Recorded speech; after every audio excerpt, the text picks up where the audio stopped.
Forcément qu'il y aura des priorités, mais ça ne veut pas dire que la dernière des priorités sera une priorité aussi.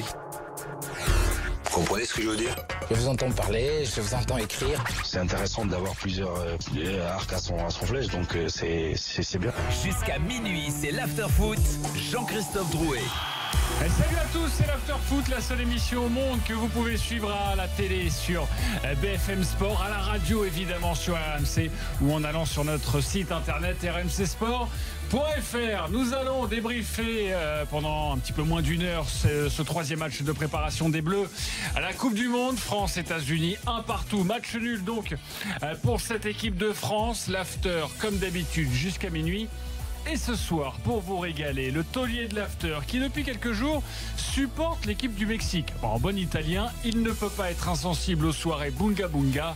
Daniel Riolo, salut Daniel. Salut les amis, je sais pas pourquoi je supporte le Mexique moi. Bah pour ça, pour ce que je viens de dire. Ah oui, tu sais, la soirée Bunga Bunga des Mexicains.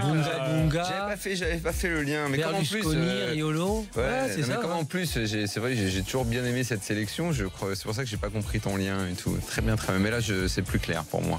En plus, ils ont perdu. On va en reparler cet après-midi face aux Danois 2-0. C'est normal. Ils avaient laissé des forces dans la préparation. Ça, c'est normal. Non, en fait, quand t'as 9 de tes joueurs qui ont autant donné dans la préparation, mais on peut pas être partout. Je suis bien la d'accord. préparation invisible. Oui, ça. Mais par contre, t'as l'effet qui se coule, c'est-à-dire que le match d'après. Là, ils seront bons. Exact. C'est ça. Voilà. Ah, oui. Il connaît ça par cœur, évidemment. Le prince de l'after qui a hâte d'être à la prochaine Coupe du Monde, celle au Qatar, évidemment. Au moins, il aura des places. Ali Benarbia. Salut Ali. Non, pas des places, c'est des fauteuils là-bas. Ah oui. Ah oui, tout ce qu'il faut comme au cinéma. Est-ce que tu pourras nous amener là-bas? On pourra venir avec toi ou pas? Tu auras des fauteuils pour nous? T'as le visa? Non, mais on va se procurer, Ali. Fais-nous croquer. Alors, on fera des efforts, voilà, spécialement pour 2022. J'aimerais bien. Je vous garderai une tente. Dans un fauteuil à côté d'Ali, ça doit être quand même plutôt pas mal. Hein. Appelez-nous au 32-16. Vous pouvez également participer à cette émission via le hashtag RMC Live ou sur le site Facebook de l'émission. Avant de débuter le débrief, je sais qu'Ali et Daniel ont plein de choses à vous dire sur cette rencontre de l'équipe de France. Je le disais, les adversaires des Bleus qui ont également joué cet après-midi, match amical. L'Australie s'est imposée 2-1 face à la Hongrie. Match assez mauvais et but assez catastrophique, mais victoire au buzzer des kangourous. Suède-Pérou 0-0, victoire donc du Danemark face à nos amis frères peut-être mexicains 2-0 dans les autres matchs de préparation. Estonie-Maroc 3-1 pardonnez-moi pour le Maroc. La Serbie s'est imposée 5-1 face à la Bolivie et l'Espagne s'est imposée 1-0 tout juste face à la Tunisie. Parlons maintenant de l'équipe de France. Venez nous interpeller au 32-16. Cette équipe de France a donc fait match nul pour son troisième match de préparation face aux États-Unis. Messieurs, est-ce que vous êtes déçus, Daniel? Déçu, oui, et évidemment. Moi, je pensais que c'était impossible de ne pas gagner ces matchs de préparation parce que tu affrontes quand même des équipes, ce qui n'est pas le cas de toutes les équipes qui font des matchs amicaux avant la Coupe du Monde. Certaines rencontrent des adversaires qui vont également être à la Coupe du Monde et qui ont donc plutôt intérêt à chercher les automatismes, à se mettre en confiance. Quand tu joues des équipes totalement en vacances, normalement tu gagnes. Parce que la motivation est plus importante et je n'envisageais absolument pas. Je pense même que j'aurais pu. Je suis pas très parieur en foot, mais j'aurais pu miser beaucoup d'argent sur la victoire des Bleus sur un match pareil. Je me serais bien ramassé parce que je voyais pas. En plus, c'est une équipe universitaire là, comme on disait dans le basket à l'époque là pour les Américains. C'est une équipe jeune qu'ils résistent à ce point. Et surtout qu'il pose des problèmes, que les Bleus n'arrivent pas à trouver les solutions. Oui, grosse déception du jeu offensif, mais en fait non, plutôt grosse déception de toutes les lignes. Du gardien à l'avant-centre, tout le monde a déçu, quoi. Alors est-ce que c'est la préparation qu'il faut digérer ? J'ai du mal à comprendre parce que j'ai peur que si on cherche à comprendre, on va être inquiet. Et évidemment, on va revenir ligne par ligne et joueur par joueur pour avoir aussi votre impression. Mais d'abord, le constat. Il y avait l'idée d'une montée en progression quand même. L'Irlande, l'Italie, pas forcément au niveau des équipes, mais au niveau des résultats. L'Irlande, on s'était un peu ennuyé, mais victoire. L'Italie, c'était mieux. Et là, on a l'impression d'un coup d'arrêt. Ali. C'est pas un coup d'arrêt pour moi. En fait, cette équipe de France Manque de cerveau. C'est-à-dire qu'arrivé à un certain temps, quand tu es face à un bloc, tu as une solution, tu dois donner une réponse. Quand c'est une équipe qui contre-attaque, tu dois donner une réponse. On appelle ça une équipe assez intelligente. Et au niveau international, si tu dis que ton équipe de France est censée être dans le carré, voire dans le quart de finale, je suis désolé, pour être dans les 8 meilleures équipes, si tu n'as pas une équipe qui a cette faculté à répondre à l'adversaire et à s'habituer à être un petit peu caméléon pour avoir des réponses positives, automatiquement, tu n'es pas prêt à vouloir aller chercher, gagner cette Coupe du Monde ou être parmi dans le carré. La preuve, tu tombes contre une équipe, comme il a dit Daniel, universitaire, ben c'est bloc bas, ce qui est normal, ça peut arriver, ça m'est arrivé souvent, c'est mieux qu'à des espaces, mais qu'à le bloc bas, c'est pas pour autant que tu n'as pas de solution.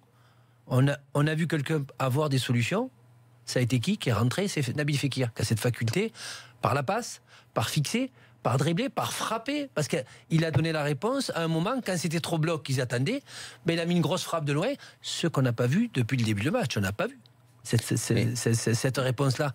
C'est pour ça que je dis, ils ont beau se jouer tout le temps dans les pieds, où on n'a pas d'espace, on n'a pas de jeu à 3, mais simplement à 2, je t'ai vu, je te donne la passe, je contrôle, je t'ai vu, je te donne la passe, mais le fameux 3 qui déboussole une défense, on ne l'a pas vu, et ça, pour ça, il te faut des cerveaux aussi habile au niveau football. Pas que suivre exactement le poste et faire ton travail. Ça ne suffit pas. Jean-Christophe, je ne suis pas très d'accord avec toi quand tu dis que contre l'Italie, tu avais été rassuré. Si tu...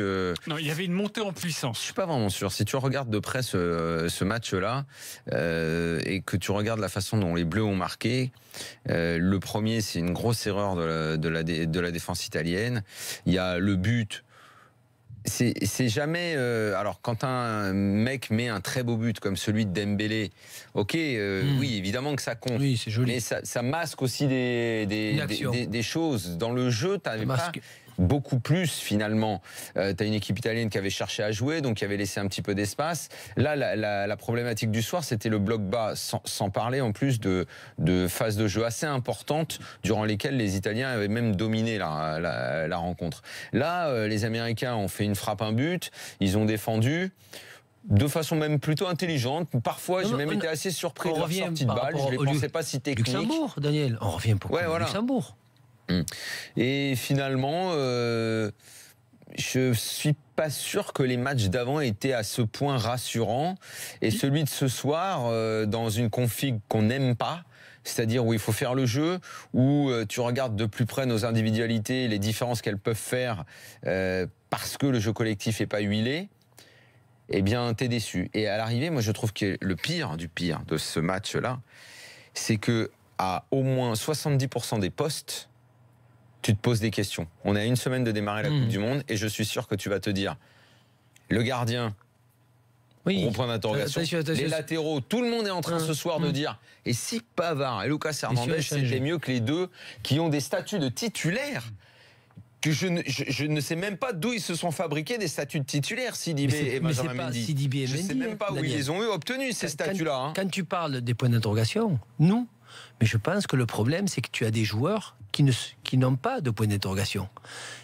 On en parlait avec Hugo Lloris, et tu as plusieurs joueurs qui n'ont pas de point d'interrogation, dans le sens où ils pensent vraiment, Daniel, qu'ils vont débuter. Après, s'ils ne sont pas bons, il y aura des changements. Et c'est peut-être le problème. Il y a des questions qui se posent sur certains joueurs. Je trouve qu'à une semaine de la Coupe du Monde, c'est pas normal. C'est pas normal que d'un coup, tu te mettes à paniquer sur tes latéraux et à penser que les deux qui sont censés être tes remplaçants doivent être ceux qui vont jouer, que le match de Matuidi ce soir repose les vieilles questions sur lui et sur sa faculté à être réellement titulaire, parce que tu le mets, parce que tu es à peu près sûr des matchs qu'il va te faire, même si tu sais qu'il n'y a pas de fioriture, c'est solide, mais là ce soir il apporte rien du tout.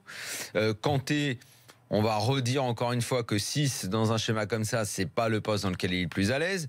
Pogba, bon ben moi je veux bien, hein. Moi, il y en a encore ce soir qui vont essayer d'être les avocats de Pogba. Moi j'ai pas de problème. Je vais m'arrêter juste 2 minutes là-dessus. Je vais te poser une question, Ali, parce que tu connais le milieu de terrain et ces postes-là.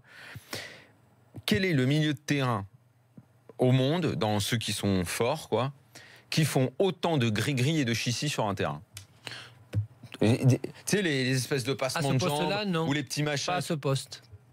Pas à ce poste et pas... Dis-moi à quel autre poste t'envoies, toi? Vas-y, dis-moi.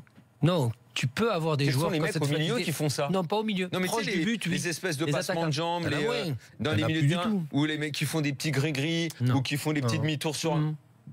T'en connais, Mais- toi? mais Moi, est-ce j'en que- connais pas. Non, mais je vais te répondre, Jean-Christophe, Daniel. t'en connais, toi? Daniel, je vais te Tu répondre. vois les milieux de terrain qui font ça aujourd'hui? Non, c'est vrai, mais sur ce match-là, j'ai trouvé que par rapport à la prestation de Plus l'équipe de France, concentré. c'était Non, de Pogba. très loin pas le plus mauvais. Non, Pogba était Ah, plus, mais c'est plus peut-être pas le concentré. plus mauvais dans le match, Non, ça, c'est je sûr. suis d'accord. Mais étant donné que c'est au milieu de terrain, un de tes joueurs, un de ceux Et qui ça, doit c'est- éclairer ton jeu. Je vais te répondre C'est pour un les vrai- c'est un gris-gris. vrai problème. Par contre, je vais Qui te répondre Ouais. pour les gris-gris, c'est pas ça. Tu sais pourquoi Pogba fait des gris-gris au milieu de terrain? Pourquoi? On le voit de plus en plus. Parce que pour lui, c'est la seule façon, en ce De se moment. faire remarquer? Non, même pas. De quoi? De pouvoir, en déton, faire en sorte que l'adversaire Mais ça lui apporte laisse rien. les 1-2 mètres parce qu'il ne le fait pas physiquement, une technique, si tu veux, comment dire, en action. Oui, non, mais c'est ça. Et c'est son problème. Ça répond pas vraiment à ma Son question. problème. Moi, je dis, dans les joueurs de haut niveau, T'en as pas? il n'y a pas de mecs T'en as qui pas. se font ces trucs-là. Non, C'est non. quoi son délire, en fait, de faire ça? C'est ça que je comprends pas. Qu'est-ce qu'il veut montrer? Qu'est-ce qu'il veut prouver quand il fait ça? Mais c'est même pas, il veut Ça, en prouver. fait, ça n'a pas de C'est sens. sa façon Le de nombre jouer. de fois où il fait Daniel. les 3-4 dribbles comme ça, Ouais. en plus, à chaque fois, il perd le ballon derrière. Ouais, mais c'est sa À quoi façon de ça jouer. sert, en fait? Il ne sait jouer que comme ça. Non, mais d'accord, mais il le voit pas que personne ne fait ça dans Mais le quand haut c'est niveau? ta façon de jouer, Daniel.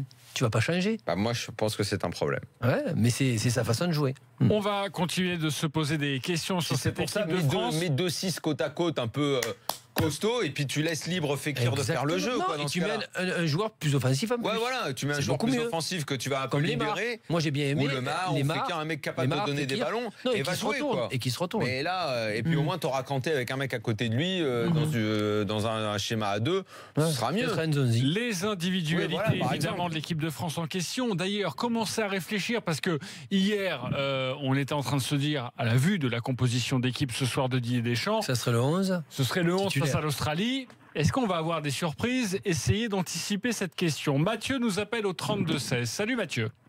Bonsoir à tous. Salut Mathieu. Tu veux nous parler des latéraux? Oui, j'aurais d'abord une petite question à vous poser avant de vous donner mon avis. Vas-y. En théorie, à une semaine de la Coupe du Monde, sur l'équipe titularisée ce soir, normalement un entraîneur est censé, je pense, sortir un 11 qui devrait quand même ressembler à 80% au 11 titulaire. Ah avant bah le c'est début du celui que tu as mondial. vu ce soir à 80%, il démarre la semaine prochaine. D'accord. Alors pour répondre à ça, Daniel, moi je suis très inquiet pour une chose. C'est simple. On a la capacité de faire une Coupe du Monde et d'aller très loin dans cette Coupe du Monde. La capacité, elle est. Mais moi je Elle sais va pas être dans les qui choix ce qui de te permet de l'entraîneur. dire qu'on a cette capacité, Mathieu. Moi, c'est que par rapport aux individualités et aux joueurs qu'on a, tout va dépendre des choix de Didier Deschamps. Pour moi, il est clair que ce soir, la composition initiale, sur le papier, on ne peut pas aller loin avec cette équipe en Coupe du Monde. Pas dans la façon dont on a joué ce soir. Il y a erreur de casting au niveau des latéraux. Je suis désolé, mais Benjamin Pavard et Lucas Hernandez sont excellents, ils sont insouciants. Et je pense que dans une équipe, on a aussi besoin de cette insouciance, de ne pas se poser de questions, d'aller vers l'avant, de centrer, de s'appliquer. Je sais de pas pas si faire les de deux cliquer. autres se posent des questions, c'est juste qu'ils sont pas bons, quoi. Bah, ils sont mauvais, Sidibé, pour moi, ils sont pas bons. je suis désolé, mais à quel moment Sidibé a été bon? Il reste sur son année à Monaco où ils vont loin en Ligue des Champions, Ouais, je l'ai bien aimé à l'équipe de France. où moi, il était Sidibé. dans un 4-4-2, donc Ouais. dans un schéma bien défini avec les fameux doublettes sur le côté. Mais bon, sinon, Sidibé, je sais pas moi, à quel moment ça a été Actuellement, un il est mauvais. crack? À quel moment ça a été un crack, ce joueur? Pas un crack, mais au moment où tu n'avais plus de latéraux, Daniel, souviens-toi. Mais Ouais, ça, bah a voilà, toujours c'est été, ça. ça a toujours été un problème depuis des années en équipe de mais France, exactement. le problème C'est- des latéraux. C'est peut-être pour ça. Moi, je pense que c'est Ouais. peut-être pour ça. C'est que le seul qu'on vous voyez qui était capable d'essayer de Ouais, défendre tu veux dire et que c'était d'apporter faute de offensivement. mieux. Mais comme maintenant il y a Ouais. mieux avec Pavard, faut faire jouer C'est Pavard. hein. récent. Ouais, c'est vrai, mais c'est récent, Pavard. Là Ouais. encore, on est en point d'interrogation. Ah, Qu'est-ce faut qu'il est qu'il le capable de fasse jouer. faire dans sa position de titulaire? Là, il est content parce qu'il est un numéro 2 et il apporte.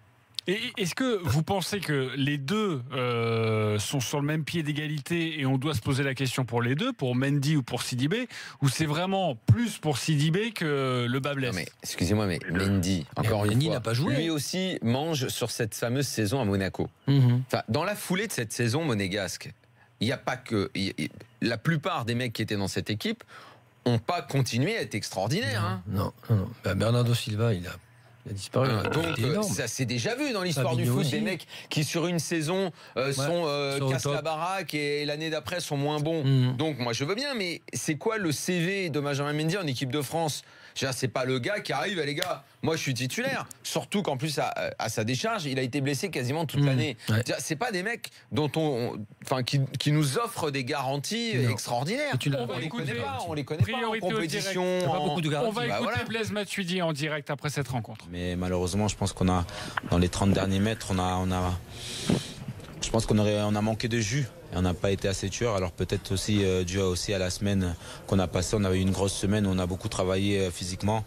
Et voilà, après c'est pas une excuse non plus, mais voilà, je pense qu'il faut prendre conscience qu'on aura aussi des adversaires comme ça qui nous laisseront la possession et qui essaieront de jouer leur va-tout sur le peu d'occasions qu'ils auront. Ça a été le cas aujourd'hui, sur une demi-occasion ils mettent un but, donc voilà, faut être vigilant là-dessus et essayer bien sûr de faire plus quand on a le ballon et avoir encore plus de disponibilité et, comme j'ai dit, être encore plus tueur dans les zones de vérité. Pour l'état d'esprit de ce groupe jeune, oui. on peut vite douter d'ailleurs. Blaise Matuidi en conférence de presse après le nul 1 partout des Bleus. S'inquiéter, justement, nous, il faut essayer d'être positif et bien sûr dans les 3 matchs il y a eu de très bonnes choses et il y a eu aussi de moins bonnes, donc voilà, il faut essayer de gommer les moins bonnes et garder les très bonnes choses. Même ce soir il y a eu de très bonnes choses aussi.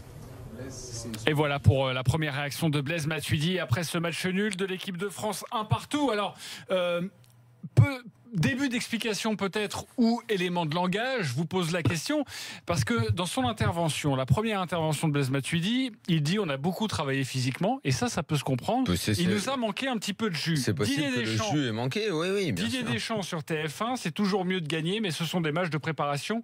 Il nous a manqué un petit peu de jus. Oui, tu peux, même si te manque du jus, j'y sais.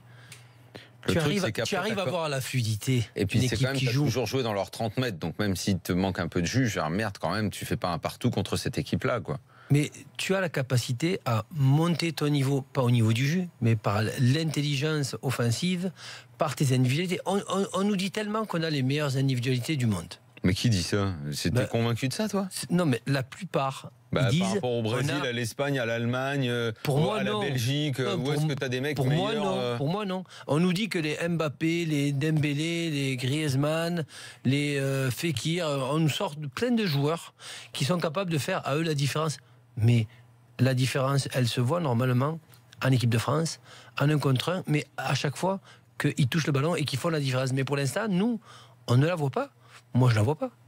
Je vois pas du tout un Mbappé, un Griezmann écraser l'adversaire, qui plus est n'est ni le Brésil, ni l'Argentine, ni l'Allemagne. Ce sont juste des équipes internationales, comme ce soir on a eu les États-Unis. Je les ai pas vus faire la différence parce que il y a des gros talents. On a des gros talents. J'ai pas l'impression de voir ça. Allez, on continue de débriefer cette rencontre dans l'after. Nous sommes ensemble jusqu'à minuit. Mathieu, une dernière question pour toi. Merci de nous avoir contactés au 32-16. Est-ce que, à la tête de l'after, tu m'aimes énormément, Mathieu? C'est très important, cette question. Je vous aime tous.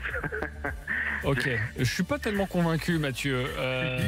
Toute l'équipe, tout le monde. Toute l'équipe. T'as besoin de câlin, non, j'ai pas besoin de câlin. J'avais juste besoin d'un bon mot parce que Mathieu, je vais t'offrir, et il y en aura d'autres dans cette émission, le maillot de l'équipe de France, floqué comme tu veux. Mathieu, mais faut pas hésiter quand on pose une question comme ça. Moi j'ai une question. À ton avis, quel joueur je vais choisir de floquer? Je pense que tu vas mettre Pavard. Eh ben, t'as tout juste. Je vais faire floquer par Benjamin Pavard. Mais pourquoi? D'accord. Et comment tu l'as su, toi? Parce qu'il a dit du bien de Pavard. Parce qu'il n'est pas bavard. Bravo. Ouais, bien Ali. Oh là, Oui. Ali, la prochaine fois, attends la pub pour ce genre de blague. Ça Non, passe je trouve que beaucoup c'était mieux le bon. à l'antenne. Non, c'est comme une passe. C'est au bon moment. Tu peux pas choisir. Bon, Mathieu, le flocage Pavard, il n'y a aucun problème. Prends pas trop de risques non plus, évidemment. Mais en tout cas, c'est sûr qu'il n'y en aura pas 50 des comme ça. Voilà, le maillot floqué de l'équipe de France pour toi. Merci les gars, merci beaucoup en tout cas. Et à bientôt, n'hésite pas à nous rappeler au 32-16. Nous on se retrouve dans quelques instants pour la suite de l'after avec Ali Benarbia, encore très chaud avec beaucoup de blagues, et Daniel Riolo, très chaud comme d'habitude. Et on va parler des individualités. À tout de suite sur RMC.